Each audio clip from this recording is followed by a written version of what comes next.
Halo, assalamualaikum warahmatullahi wabarakatuh. Baraya Kang Jayus, jumpa lagi dengan video dari channel YouTube Kang Jayus. Di video sebelumnya saya memperkenalkan kepada Baraya semua sebuah alat yang biasa digunakan oleh para desainer tekstil di dalam pembuatan desain, baik pembuatan di dalam PC ataupun di laptop. Di mana alat tersebut biasa disebut, kalau para desainer tekstil biasa menyebutnya Wacom, walaupun itu adalah sebuah merek. Kalau nama aslinya kan tablet driver ya.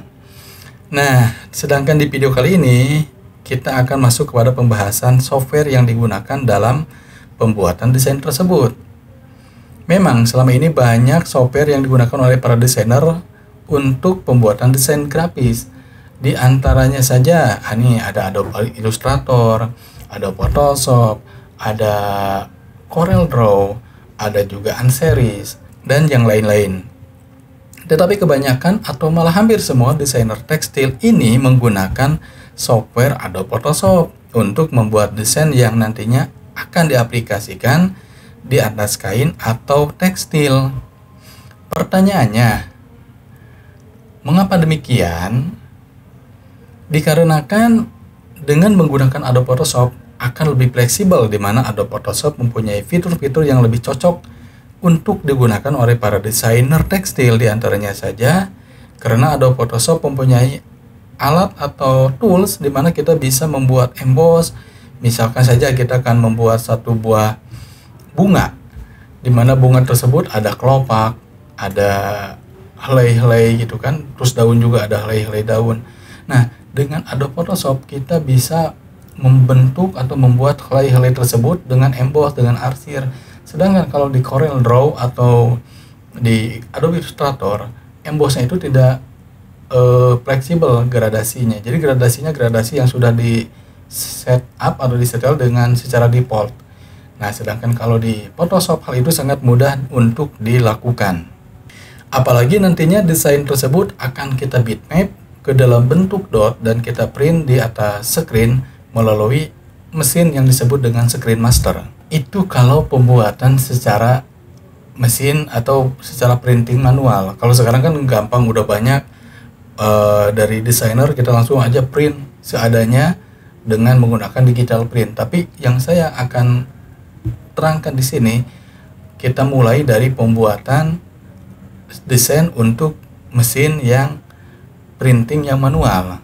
Kalau untuk yang digital print sangat gampang, karena yang dari komputer gak usah di bitmap, gak usah diapa-apain, langsung masuk ke mesin digital. Namun demikian, dikarenakan Adobe Photoshop merupakan software yang mempunyai fitur yang sangat banyak, sudah tentu memerlukan memori yang cukup besar, memerlukan RAM yang cukup besar juga untuk di laptop dan komputer untuk menginstal software ini.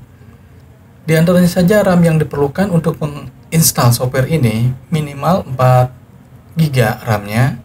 Terus PGA juga yang harus mumpuni, harus bagus, karena nanti akan berpengaruh kepada grafiknya. Sedangkan untuk hard disk disarankan untuk menggunakan SSD untuk di drive C-nya, karena nanti akan menginstal Windows dan juga softwarenya di drive C. Jadi kalau menggunakan hard disk yang dulu, hard disk yang biasa itu tidak menggunakan yang SSD, nanti akan berpengaruh kepada kinerja, kepada kemampuan ketika kita lagi mengerjakan desain tersebut. Kalau misalkan ditanya spek dari laptop yang saya gunakan sekarang seberapa gitu ya. Nah, laptop yang saya gunakan sekarang speknya RAM-nya mempunyai RAM 16 GB. Saya memasang RAM-nya 8 GB 2 slot, dan juga di drive-nya menggunakan SSD yang 240 GB. Terus PG-nya Nvidia, dan juga dipasang juga hard disk 1 TB untuk penyimpanannya. Mengapa sebesar itu laptop yang saya gunakan speknya? Dikarenakan saya juga di laptop ini juga saya biasa mengedit video yang nanti akan tayang di YouTube saya. Nah, sekarang kita akan buka software Adobe Photoshop-nya, di mana Adobe Photoshop yang saya gunakan sekarang yaitu Adobe Photoshop yang versi CC atau CC 2021. Nah, Baraya, inilah interface yang ditampilkan ketika kita pertama kali install Adobe Photoshop. Nah, supaya tidak muncul terus interface seperti ini, maka kita akan melakukan beberapa penyetingan. Caranya bisa dari sini, edit, preference, dan kita ke general dulu ya. Nah, supaya ketika kita masuk atau pertama kali membuka Adobe Photoshop tidak muncul interface seperti ini, maka kita harus membuangnya dulu. Di sini kita nonaktifkan auto show the home screen. Jadi kita home screen ininya kita buang biar tidak muncul ketika kita pertama kali menyalakan Adobe Photoshop ini. Nah, kita lihat perbedaannya. Kita close dulu, lalu kita buka lagi.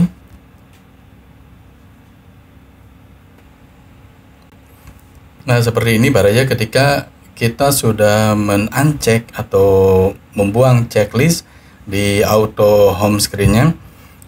Lalu setelah begini, kita juga ada beberapa penyetingan. Kita kembali lagi ke edit preference general, atau bisa dengan lebih cepat kalau kita menekan Ctrl K. Nah, settingannya keluar. Lalu kita setelah tadi menonaktifkan auto show home screen, kita klik juga next di sini. Interface-nya kita biarkan saja. Terus workspace-nya juga kita auto show hidden banner, ya udah, gak apa-apa. Tools-nya juga kita lewati.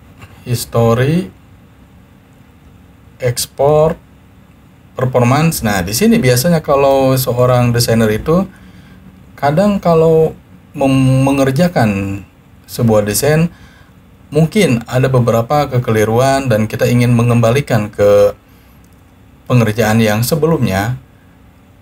Di sini kita memerlukan history stats-nya.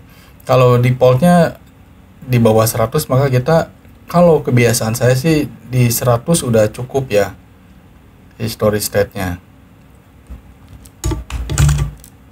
Oke, kita next lagi. Nah, kalau bawaan settingan awalnya scratch disk, di sini ditampilkan di C. Scratch disk adalah memori yang terkumpul setiap kita mengerjakan dari pertama membuka sampai terakhir yang kita kerjakan akan tercatat di scratch disk. Maka kita harus memasang scratch disk ini di tempat yang mempunyai space atau memori yang cukup besar. Biasanya kalau C atau drive C itu kita kebanyakan untuk menyimpan settingan atau instalan Windows dan yang lain-lain, software juga. Tapi biasanya kalau untuk data seperti itu, kita biasanya menyimpannya di drive yang lain. Katakan saja di drive D. Maka saya akan menambahkan di drive D. Ini scratch disk. Kalau misalkan tetap di posisi di C saja, lama-kelamaan kalau C-nya udah penuh, dikarenakan kita membuka beberapa software, membuka beberapa tab juga, nanti akan penuh. Nanti efeknya atau dampaknya kita tidak akan bisa meng-save atau menyimpan pekerjaan kita. Dan biasanya scratch disk-nya juga setiap kita mengerjakan sesuatu, misalkan kita menggambar atau apapun gitu ya, nanti akan tersimpan di satu folder yang disebut folder temporary. Dan file temporary-nya biasanya disimpan di folder temporary atau TEMP di sini ya. Kalau kita sudah beberapa lama pengerjaan, biasanya di sini folder ini menjadi penuh dan menjadi berat. Jadi alangkah baiknya kita memasang scratch disk-nya di drive D atau drive apapun yang selain drive C. Jadi biar kita menjadi ringan ketika mengerjakan atau menjalankan Adobe Photoshop ini. Sekarang beralih ke kursor. Nah, kalau kursor di sini kita biasa menggunakan yang normal brush tip yang bulat. Ada lagi yang kalau standar juga Kalau yang standar nanti yang muncul adalah simbol dari brushnya aja, jadi kayak keluar tombol gambar ballpoint gitu atau brush was ya. Nah, jadi kita normal brush tip aja biar nanti keluarnya bulat. Terus transparency gamut, yaitu kita kalau misalkan membuat desain, kadang ada beberapa pengerjaan yang kita membutuhkan backgroundnya itu yang putih, benar-benar putih, gak ada kotak-kotak seperti ini. Oke, kita akan contohkan. Ini yang bawaannya yang di sini yang putih, benar-benar putih, di sini yang ada warna grey atau warna abu. Oke, kita akan lihat perbedaannya kalau misalkan kita tidak mematikan atau tidak merubah settingan. Nah, seperti ini. Ini nanti groundnya itu ada warna putih dan warna grey atau warna abu. Kita bisa melihatnya. Tapi sedangkan untuk beberapa pengerjaan kita ingin melihat benar-benar bahwa groundnya itu putih gitu kan, seperti ini. Maka kita harus mematikan settingannya seperti transparansi gamut. Nah, ini yang abu ini, yang grey ini kita sama masuk ke putih. Seperti ini. Oke, nanti kita lihat. Kalau kita membuka layar baru, dia akan benar-benar putih. Jadi seperti kita mengerjakan desain atau gambar di atas kertas. Seperti itu. Oke, selanjutnya settingan unit dan ruler. Nah, kalau defaultnya itu dia di pixel. Nah, kita akan merubahnya ke sentimeter. Kalau di kita kan udah kebiasaan sentimeter ya. Terus guide ini jarang dirubah-rubah. Plugins juga, tipe juga jarang, teknologi ini juga jarang. Production yang akan kita rubah lagi adalah ini nih, di tools show reference point when using transform.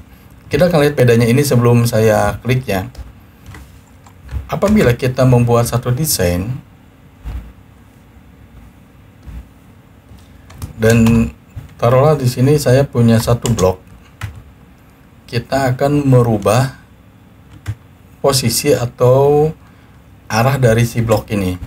Nah, jadi kita akan memunculkan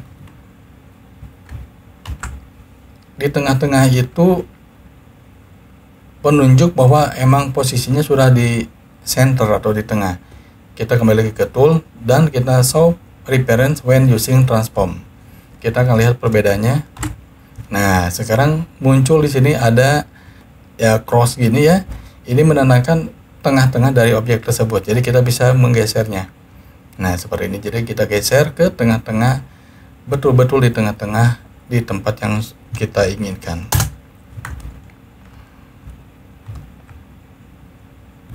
Selain itu juga ada beberapa settingan yang saya gunakan ketika saya melakukan pembuatan desain di Adobe Photoshop.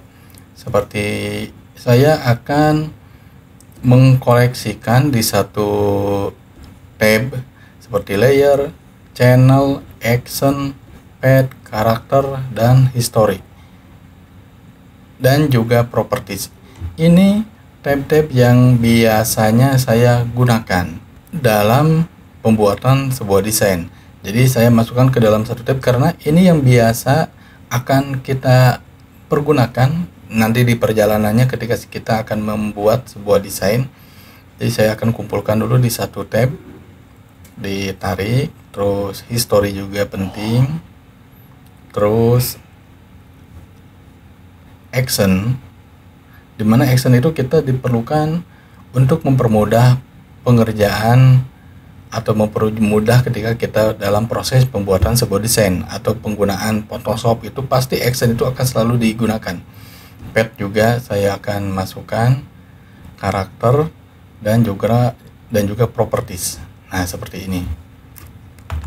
Jadi nanti pada perjalanannya ketika kita sudah mulai berjalan menggunakan Adobe Photoshop ini, kita akan banyak menemukan beberapa settingan. Sambil berjalan kita setting seperti itu. berdasarkan keperluan pada saat kita membuat desain tersebut.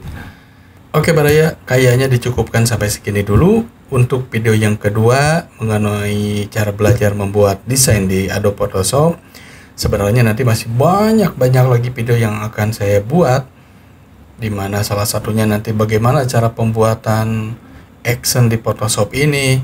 Soalnya action ini sangat penting, sangat membantu kita dalam pengerjaan desain kedepannya.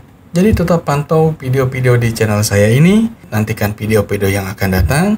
Sampai jumpa lagi. Wassalamualaikum warahmatullahi wabarakatuh.